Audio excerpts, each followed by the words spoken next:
bare na talaga guys. Meron na silang decoration dito. Papunta to dun sa garage. Ayan o. Doon yung connected yan dyan sa garage. Doon ka dadaan, bababa ka din. Tapos papasok ka dito para sa grocery if you want to grocery.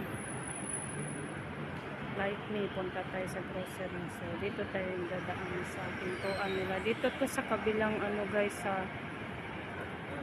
kasi nag-withdraw na tayo dito sa gilid. So hindi to daanan malapit sa amin. Dito lang ako sa kabila. Papuntang church naman dito. Ang church kasi guys, sa likuran yan. Diba malaki yung garage nila. Ayan, sa likuran yan dyan. Ayan, doon naman yung nila, yung mga products, receiving unit nila dyan. Yan o, kung gusto mo mag-fitness, meron din doon medical city clinic.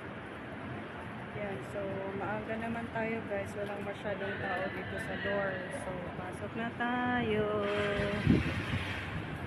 Pasok. Salamat guys.